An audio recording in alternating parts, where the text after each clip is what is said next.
Welcome to Art and Culture Corner, the podcast where we delve into the cultural landscapes with the artists, creators, and visionaries aiming to shape a brighter cultural and creative sector. Join us as we dive into their stories, creative processes, and the impact of art on our world. Get ready for inspiring conversations that celebrate the beauty and power of human expression. Hello, in today's podcast we have as our guest Heidi Nickel, which is from Canada, and she is dance, physical theater, and music artist. So welcome, Heidi. Hello, thank you for having me. In today's podcast, we will talk about eco-anxiety. Eco-anxiety is particularly prevalent among young people today. How do you perceive this issue, and how do you think your work as an artist can address or alleviate these feelings in younger audiences?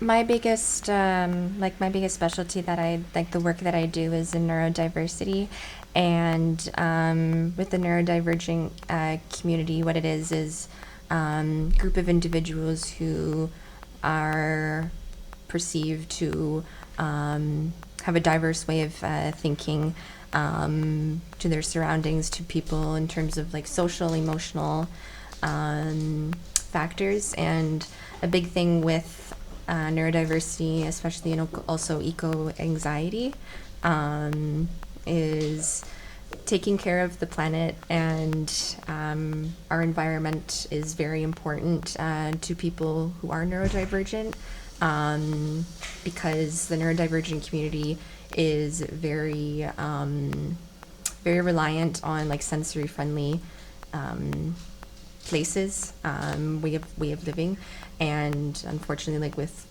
urbanization and pollution and all of this, part of like more industrial approach creates a not very sensory friendly environment for neurodivergent people such as myself. So getting in touch with like connecting back with positive ecological activism is pretty important as well. In what ways do you believe the arts can empower young people to take action against environmental challenges and manage their eco-anxiety? Well, a good way of dealing with eco-anxiety is turning anxiety into art. Channeling it through creativity. So for me, my work is with dance and movement.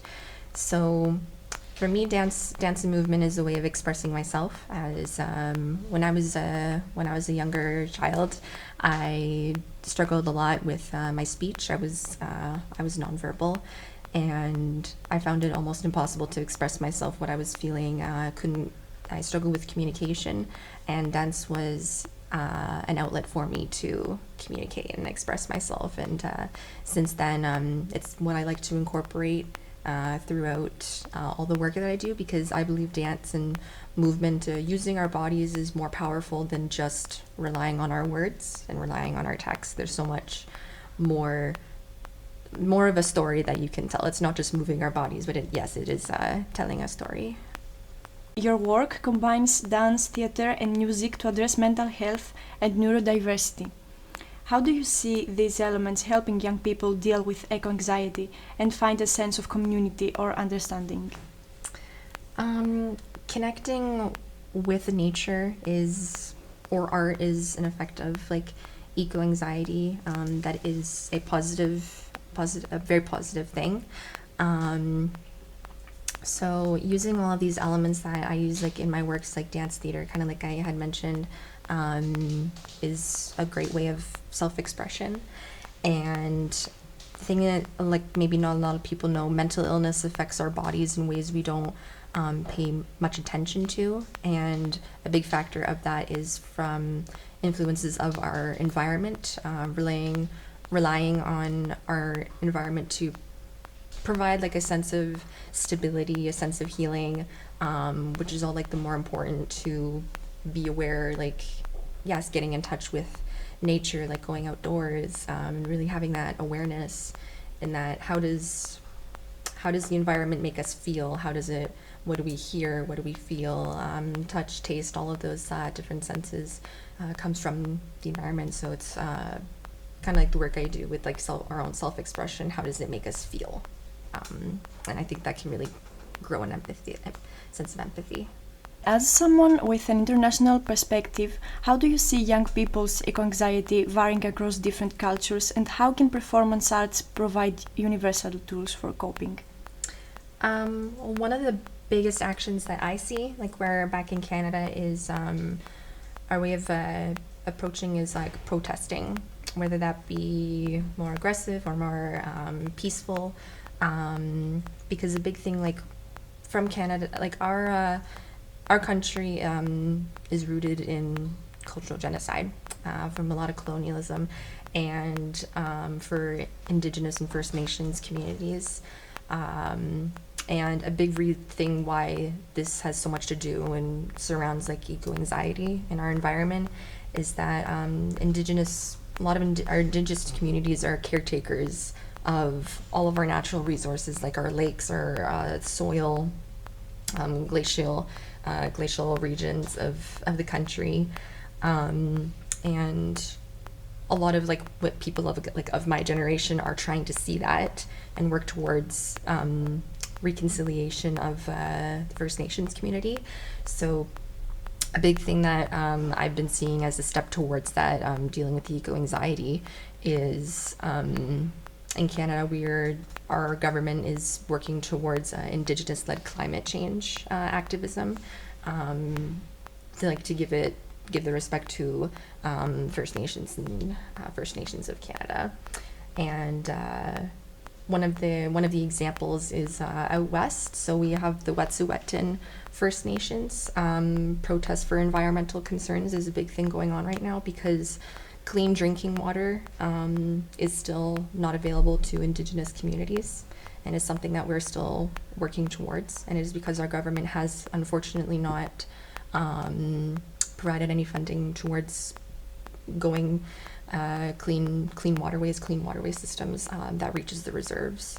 So that is something that we continue to work towards. Yes, these issues are very important. And I have one last question for you. How can young artists integrate the themes of neurodiversity and mental health into their work to not only raise awareness but also provide support for those experiencing eco-anxiety? Well, with a lot of young artists and like of this generation, there's been such an increase in diagnoses for mental health.